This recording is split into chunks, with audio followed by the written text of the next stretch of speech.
Okay, welcome. We're here to talk about why gamers hate NFTs, or do they hate NFTs, right? So in order for me to kick off this panel, I'm your moderator. My name is Miko. I represent Gumi Cryptos Capital. We're an early stage investor. We definitely love NFT. We love blockchain. Seed stage investor into OpenSea. Seed stage investor into YGG. So we're definitely like into the gaming sector. So I'm very happy to introduce this esteemed panel. Super exciting. Thank you for having me. So, let's do the first and only round robin question. The first and only round robin question is, please introduce yourself, give your first name, your organization, and we'll start with Steve and we'll come back this way. Hello. Figure that one out, thank you. Hi, I'm Steve Cho. I'm with Mechanism Capital. Thanks a lot for attending today's panel. You want to find out why gamers hate NFTs, right? That's kind of an inflammatory thing, but we're here to kind of help answer that here today. Before Mechanism, I was at Apple. I worked for this place called the App Store. You probably heard of it. In the App Store, I worked at this place called Games Business Management. This happens to be the team that features the games and apps, but also thought through, do our users like those games and apps, and why do they like them, and what do we need to distribute on store? So hopefully I'll be able to answer some of those questions for you here today, and really happy you could attend. I'll pass this over. I'm not going to follow that up well. You want to hype our company?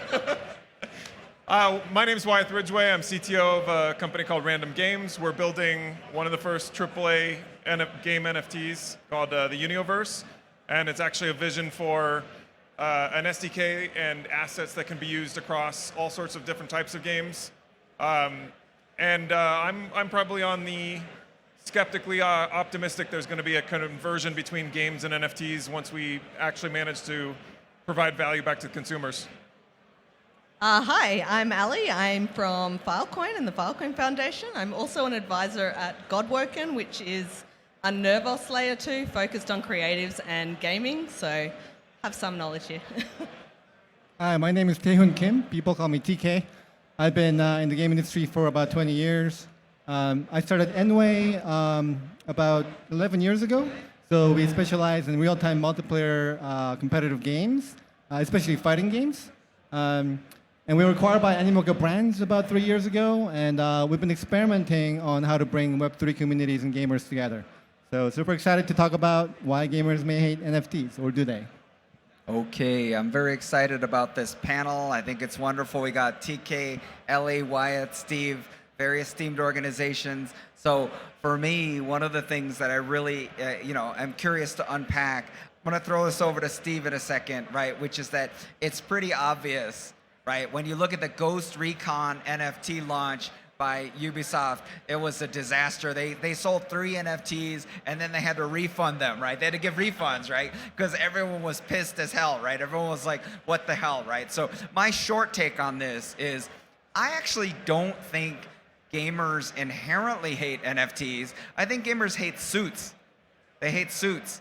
So like to me, like EA, Electronic Arts has been the most hated company in America for many years, right? It's a wonderful prize. So I think that really when you think about Ready Player One, the evil villain of Ready Player One is Nolan Sorrento, who's a suit, right? So gamers hate suits, they don't hate NFTs, right? But of course, NFTs often come bearing suits, and suits come bearing NFTs. Steve? So Miko, thank you a lot for that question. One thing, I've known Miko now for 10 years. I just realized this, and it's just an honor to have him moderate this panel, number one. Number two, when I think about Ubisoft, I mean, when I worked at Apple, this is the face I would have to give you. Because that's all we could really give you, right? If you think about what Apple represents as a brand, right? But the reality is, when gamers see a game, and they see a company, and how that company approaches the merchandising of that game, it's super important, right? Especially if the game already is existing that is not from the ground up, something that actually implements NFTs, but it's like an add-on to something that's a game. I'm not saying that about Ubisoft, because I can't really talk on behalf of what Ubisoft has done, but I can tell you if I was merchandising a game, the way I would look at it is from the ground up. Ask yourself, why is that NFT necessary? What is it about that NFT that makes it amazing, right? If it's a space game, you're not talking about a land sale in space, right? Because if you're talking about a land space in space, that makes no sense to me, and probably makes no sense to your gamers, right? It's that it makes sense within the experience. And if the game itself is supposed to be fun in that regards, what is it about the NFT, right? What is it about that NFT that enhances that experience? And what is it about that NFT that does not require a prospectus of monetization that has nothing to do with the core loop of the game itself? Then you have a disconnect. And then you have users that may be potentially confused on exactly why they're even buying this thing, or getting that Ledger Nano S, or getting the Ethereum that they need, or getting all the other pieces that they need to connect to make it even possible. Yeah. Yeah, so Also- I see TK, and then I see Ellie. So TK, go ahead. And then Also, Ellie. gamers have been conditioned in the past to think that whenever a big company does any sort of innovation in how they monetize games, it is designed to milk them and designed to have them pay money that they don't need to pay. They've been conditioned to think that way, right? So it's kind of our fault as a game industry in terms of what we've done in the past, especially with free-to-play, right? Free-to-play is not all the same. There are free-to-play games like Fortnite that only does skins. There are free-to-play games like, a lot of games from Asia that does pay to win. They're all the same. But because of all the stuff that has been happening in free-to-play, they've been conditioned to think. However, NFTs and Web3 and blockchain innovation is all about true ownership. It's not all about how to monetize or how to make people pay, right? So I think there should be something coming in the pipeline where there's a good game that comes out that gamers look at it and say, this is a good game, right? Yep. And having NFTs, that perspective can change. Same thing has happened in the past with mobile games and free-to-play games. Yeah, I think it will change. Ellie, up to you. I just wanted to add to your comment, actually. And I think we saw a lot, especially last year, of mainstream brands come in and go, oh, great, this is the way to make money. Let's just throw NFTs at people. And I can understand there being a backlash because of that. And I think what is getting misunderstood there is that NFTs can really be a community building tool. And I think one of the things about games especially is people are used to buying digital assets. Like, we already do that. We should own that data. We should be able to port that over to other games. And I think this is where the utility of Web3 comes in. It's not about building like another Ponzi scheme. But unfortunately, I think the message has gotten maybe hijacked by a lot of different people, and you can see the other side of the coin and why potentially gamers are like, we don't want this, we hate this. There's a lot of misunderstanding around that area, and there's been a lot of things pushed on them with no utility and for no reason. So I can kind of see that, but also, another great utility here is, and I'm going to give a shout out to Ballast over here, who is like a decentralized Steam platform. And I know Steam banned basically Web3 games this year, but they're also taking like these crazy amount of fees, and you were talking about Apple before as well. And that's something that shouldn't be happening. Like, really, people own these games, own this data, they should be able to port it over. Like, these platforms who do have like, I do agree that they have like a large reach. You can get a lot of users based on just being launched on there. So I can see the value there, but charging like 30% or something ridiculous for something that you haven't developed, I don't know. Anyway, I'm going down a whole rabbit hole there, so way off base with NFTs. So I think that the point that Ellie was my summary of that is this idea that like people shouldn't care actually about NFTs, right? Because the whole point is NFT is actually an implementation technology, just a technology, right? So if you're like, oh, you should play my game is a TCP IP game, right? So that way you can, so nobody cares, right? It's like, oh, NFT, nobody cares, right? Like, it's like buy my NFT, nobody cares, right? It's like people want to buy, but what Ellie was saying, people want to buy swords, they want to buy shields. And there's no reason that can't be on a blockchain or shouldn't be. Like, yeah, they want to buy land. You can port it over, right? Like, you can absolutely go to multiple games with that. And add on that the purchasing process, the commerce piece, isn't something that's so sophisticated that requires you to buy add-on hardware or software or other mental gymnastics that you need to go through to make that purchase. Making sure there's less friction there and allow it to be purchasable in a way where you already are conditioned to purchase an item for like small pricing would be great, but to ask a user to go out there and dump maybe $1,000 to $2,000 on an NFT, which is more than your Xbox or your PlayStation, that then leaves room for the debate for that user to go, do I like this experience or do I hate it? I before could play those Ubisoft games and be very happy playing them, but now they want me to buy a Ledger Nano, get to MetaMask, buy some Ethereum, link this to my computer. And by the way, Ubisoft absolves itself if you lose any of these assets, like the spaceship you just bought. Is that a good experience? I don't know. That's a good point, and you can't onboard these people that aren't in crypto right now by having them hit your game sales page and immediately asking for their MetaMask account. Like, that is just so foreign to the experience they want. If they can come on board, play your game for a little bit, and then find out, oh, that thing that I just unlocked and have invested in and made better, whether it's a gun or a spaceship or whatever, that's an asset that exists beyond this game and in a marketplace where it can be resold and I can buy a better one that I like better. That needs to be that experience. It can't be like, bam, give us your ACH, go install MetaMask, figure out how to use MoonPay, and then maybe you'll be able to play our game. That can't be the experience for onboarding people. Yeah, 100%. And earlier I gave a talk here on this stage which was called "The Revolution Will Not Be Televised. Revolution will be gamified," right? And the point of connecting it to here is that it isn't a gamer revolution. It is not a grassroots revolution. It's not a player revolution. It will be, but it is not. It is actually a revolution by developers, right, against the channel. And one of the things I wanted to do is actually throw this to Steve, right, because Steve used to work in the App Store, in the Apple App Store, which is the ultimate walled garden, right? It's really this kind of like super hyper control sphere, which everyone is kind of like, so it's the ultimate, what we call in blockchain, rent-seeking centralized intermediary, right? So you and I had a great conversation once about the idea of an internet that respects intellectual property, right? So that you're talking about an open App Store, an open iTunes, right, that everyone can participate and that the creators are appropriately rewarded. So I just wanted to kind of get you going a little bit on that and then see how the other panelists react. So I helped put together this panel. Now I'm regretting it. I wonder if maybe these questions are a little too pointed, but like at the same time, I do respect it. It's a good question. So if you think about the App Store, right, like Apple, and they talk about being a wall garden. The wall, did you know, is made out of glass at Apple Park? It's actually custom made by Apple. The machines that make the glass at Apple Park are custom made, which is amazing.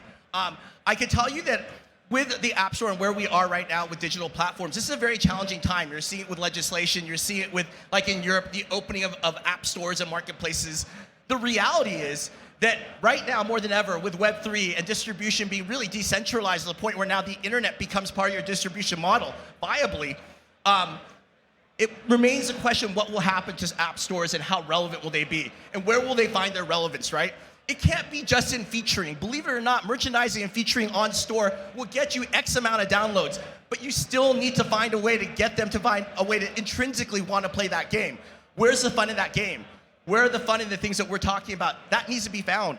If you look at the games right now in the App Store today, I can tell you this. The top free-to-play games are pretty much the top free-to-play games. They've not really changed, right?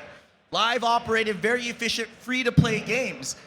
But is that as far as we can take gaming? That gaming can only just be about free-to-play? And that may be the evolution that the App Store needs to face right now. They're left right now with a 30% commission, asking themselves, how do they justify 30%? That's a lot, if you think about it, for a developer. Huge. So that being said, there's got to be another frontier. So when I was at Apple, I was a subject matter expert around NFTs, directly responsible individual. And really the thing that I lobbied for in the company that I don't mind saying, because I think the company will more than likely go to where the users want to go, because that's how Apple thinks. It's not where to make the next buck for Apple. It's really always been about the user journey, about what you guys want. And at one point, if you think that NFTs are valuable, and you think there's something there that you could potentially effectively monetize, that may be something for the store to consider. And I always leave people with this. At the end of the day, if you think about the internet today, it's gotten smaller than ever. Think about the internet for each of you. How many websites do you go to? What's really there? It's at 100? It's probably less than 10. It's probably like what? Amazon.com, Reddit, Twitter? The internet has gotten smaller because of these centralized platforms. For once in our lives, can we actually think bigger? That in fact, the internet was much more vast, much more expansive. It's up to each and every one of us to make it look like that eventually. So I'll stop there, yeah. I think the Apple App Store is also an example of why I think it's important that you just make a game as a game and then have the Web3 and Web3 community participate maybe outside the game. App Store has also recently updated their TOS so that if you have an NFT and like if you check the gamer to see have NFT or not and giving something in the in the game, they're kind of saying that that's not legal anymore. That's not allowed anymore, right? So how do you put NFTs in the game? Maybe the right answer is maybe you don't put NFTs into the game. Maybe the NFT should exist outside a game, maybe on a website, almost like a companion website to a game, where it's all about creation. One thing I love about what's happening right now is that like all the kids they're used to playing Minecraft and Fortnite. They're used to creating things, right? So maybe Web3 should be the creators who are creating assets for the game outside of the game, and then maybe there's some bridge that you can build over from the website to go into the game. And when it goes into the game, it's not an NFT, it's just a game asset. And that could be a revenue generation for the Web3 creators as well.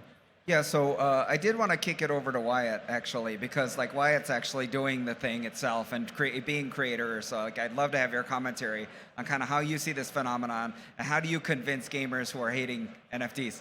Well, one of the things, because I talk to a lot of game developers that have nothing to do with NFTs, so I have this conversation over and over and over again. And it's funny to have watched the sort of changing narrative between them being highly skeptical to being convinced that NFTs are all just scam vehicles, and then being like, well, maybe there is something to custodial ownership. I will remind people that I was one of the first, my company was one of the first 6 iPhone developers, so we actually ended up going through a lot of the growth pains of the Apple Store with Apple.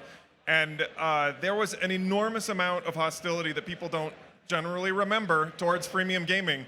When suddenly you could put your games on the Apple Store for $0, everyone said this is the death of gaming, it's going to be awful. And to be fair, a lot of scammy products, tricking you into hitting payment buttons and then, reward loops to encourage that. There's a lot of bad stuff going on there. But really within 9 months or 12 months, there were so many good games that were freemium games that suddenly nobody questioned it anymore. You're right, buddy. So I think the hostility I see with the game development audience right now against NFTs, I think it's just a transient thing. There are going to be a couple of games that come out that absolutely nail the onboarding process, that make people just feel like this is a fun game. Oh, by the way, it happens to have NFTs as something. You could take this thing that you earned and sell it. I really think that's, we're just waiting for those games to come on the market, and then the conversation will totally shift. I'd add one more thing to that, and it has more to do, I think, with a psychology of the fact of, one, if you don't know too much about NFTs, and everything in the market tells you that it's speculation, And you it go on sounds Twitter, sketchy. and every single clubhouse on Twitter is talking about the speculation of these assets. It doesn't give you a lot of de-riskment toward you wanting to participate in that game, because it's no longer a game, it's just a matter of just profit-taking, right? The reality is, the reason why what you said is so insightful, in my opinion, is because what he's basically saying in so many words is when people started getting to free-to-play, what they realized is that probably the amount of money they were spending that experience was less than the $59.99 in Nintendo game that you had to risk it all on buying and then playing at home and deciding that you didn't even like it. Free-to-play at one point was considered hated as well. We could have done another panel just on that, probably alone. But the reality is free-to-play is somewhat here to stay. You look at Blizzard right now, Blizzard Activation, Blizzard King, Overwatch is free. Diablo Mobile is killing it. It is free. And more of their titles may go that way, right? And the reason why I believe is because the barrier to entry to free-to-play allows people to de-risk to the point where if they're not getting the value out of that game at the moment that they're monetizing, then it's not worth it for them. The greatest thing that I've ever seen for free-to-play may actually be something where it's not free-to-play, where you have to pay, you still pay all the way through, which sounds like a terrible user experience. The moment you get there, you pay $100. And throughout that entire day, by the time you're done, you've paid $800. What is that place called? Disneyland. So Anybody hate Disneyland? So I wanted to add to that, and the thing I wanted to add is that if you think about the psychology of free-to-play, right, there's opportunities in free-to-play to actually create elegant design, right, which is, for example, free-to-own, right? Free-to-own is elegant design, right? What about play-to-own? Right? These are all entry points and entry vectors into a much deeper experience, because if you think about free-to-play, one of the things that happened is that you have to think about toxicity of different fundamental types of value systems inside of gaming. So for example, if you have a system in gaming called pay-to-win, pay-to-win is a toxic interaction between money and skill. Right? That's bad game design, right? So the thing that's really interesting about free-to-play is I talked to my son, who's 17, right? And what he wants to do is he wants to flex and show his friends how skillful he is in a game. So he's like, you need to join my game so you can see how awesome I am, right? I'm awesome, you need to come see how awesome I am, right? If that's a pay game, if they have to pay $10 to come see how awesome my son is at this game, they're not gonna come see, right? So my point is that initial free-to-play is low friction entry, right? So we think in NFT, but the main point I'm trying to make is that crypto native game design needs to evolve. I think the first step is free to play. Free to play, play to own, free to own, right? And then we have to get more sophisticated, right? Because if we don't get more sophisticated, there's not going to be the rest of the story. Can we get to a point where it's never pay? Can we get to a point where it's never pay? For the person that first got into the gaming experience and was a creator, started creating using the creator tools that some game developers have been ambitious enough to create, and they are the first ones in. Never pay. But we're missing the most important ingredient here, right? Free to play, good. Everything's good. But the game has to be fun, and the game has to be really well designed to excite the gamers, right? Then what happens then? Then you have a real game. What I mean by a real game is a game that is played by gamers, right? We've had some few bad examples, or maybe some of the games that took off in the beginning of this whole hype were games that were 90% speculators, right? And people saw that and were like, well, I don't want to be part of that. But if you create a fun, good game where 80% are gamers, then you do have those people that care about the game, that care about the community, care about the assets in the game. Then you can have those speculators, maybe 10%, 15% of those people who are selling to the consumers. And it's okay to have that type of people.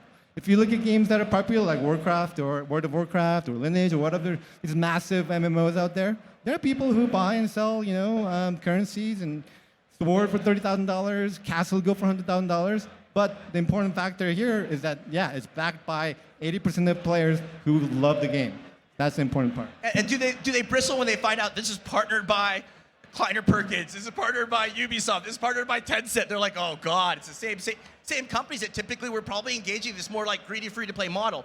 But the reality is, the industry, I believe, is changing, and I think it's evolving, and I think there's more of an embracement. That's why you see developers like even Enway started off for free-to-play, right? But taking the leap of faith and the plunge to be on this stage today to talk about these things. Yeah. And this is why it's so hard. Gaming is a hit-driven business. It's really hard to make a hit game. A partner of mine, Dave Jones, who's been in the game industry forever, he told me that he creates a hit every 15 games. And when I looked at the Supercell numbers too, yeah, it was every 15 games that was successful, right? So it's a hard business. You have to be able to make a good game, and you have to know Web3. So it's super hard. Hey, Taehun, expanding on that though, NFTs though. So when it comes to NFTs as well, still the same idea and concept. I think if we go back to the concept of what an NFT is too, it's basically a collectible though, right? That can help you build community or that you can prove ownership of. And maybe it needs a rebrand in gaming as well. Like I think Reddit is doing a really good job of that, for example. That's not exactly gaming, but it's still social. And I think going back to your point as well of we need to be onboarding easier. We need to reduce friction. We're seeing social sign-in wallets now. We're seeing, you don't actually have to have a MetaMask and do all these multiple things to access. You're seeing platforms that are interactive for a normal user that aren't, having to sign a wallet, remember a private key, blah, blah, blah, blah.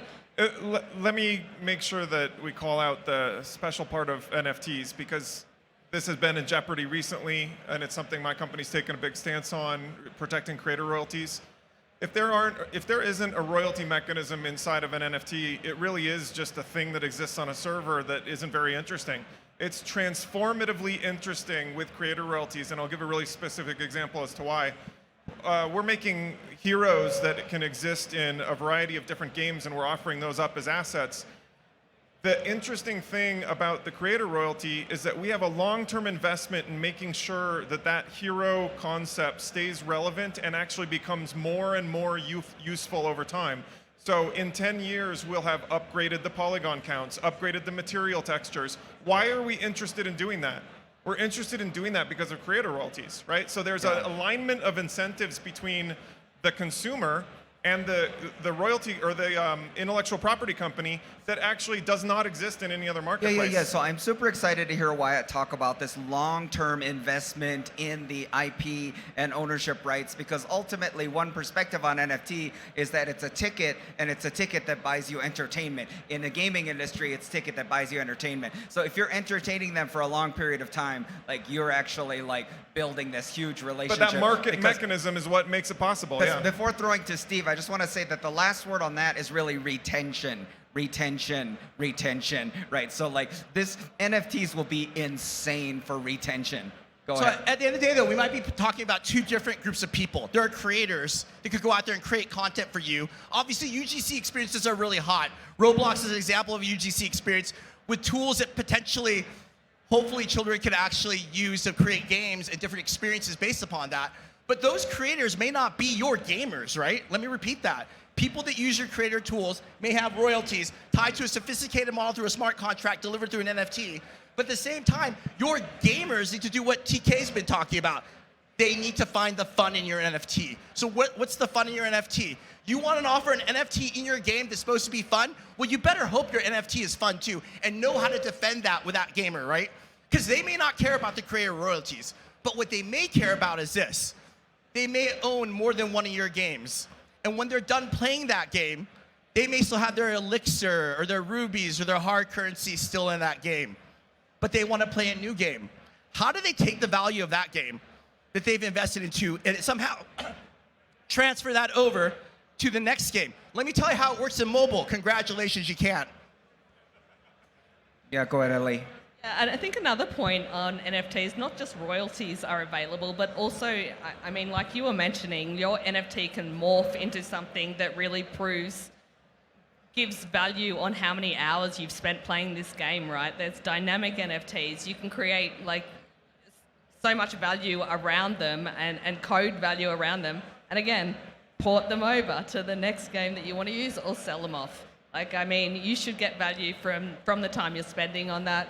And also talking gamification as well. It's not just in gaming either, but you know, you're earning these things based on like a gamification model that can prove certain things like education and things like that as well. I think it's valuable in that sense in gamifying other platforms as well. So And by the way, like on a tangent, you were talking about kind of people moving from one game to another and migration and this kind of thing, and obviously upgrades, right? But really, when we think about this, we really should think about this fundamental definition of Web3 gaming, which is that in Web3 gaming, the players own the game. In Web2 gaming, the players are owned by the game, right? And you're the product. Right? And so the point that I think is super important is that this actually is more about IP rights, and it's about basically the royalty rights, Wyatt talks about, and it's really ultimately actually about transmedia franchises, right? So it actually transcends gaming entirely, where you start to get into many, many other kinds of media, and even real world experiences,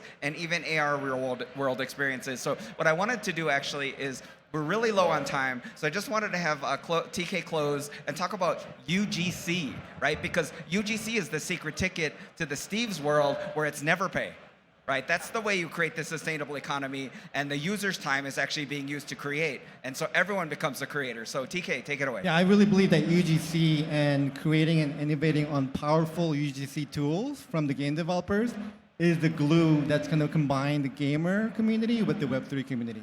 So if we're able to create, maybe even with AI, like super easy tools for anyone with an idea to create these wonderful things that gamers are going to be able to use in the game, then the Web3 can be the creators, and people who are creating things want to own the things that they create, right? NFT, the reason they exist, I think, is because of the creator royalties, right? That is the most powerful feature for NFTs. So if you're able to create things easily, and then create income from that using the creator royalties, I think that's where the Web3 can exist. And then the gamers are the consumers for the Web3 creators, if they're able to create things. And for gamers, it's great. If they love a certain game and there's constant stream of content that's coming into a game that they love, it's only a good thing, right? And we have this generation of kids who are used to Minecraft and Fortnite and Roblox that are used to this kind of thing. So I think the future is quite bright for Web3 and gaming to come together. Yeah, thank you so much, TK. So, you know, that's it for the time for this panel, but I do want to say that, like, what TK said about, like, the future of this kind of user-created worlds, AI-assisted UGC is really kind of like an end-game scenario, right? Because everybody's time spent in game creates value, and it creates a network effect for everyone else in the game, right? So it has deep, deep, deep replayability, right? And that's how we get there. So thank you very much. Great panel. Thank you.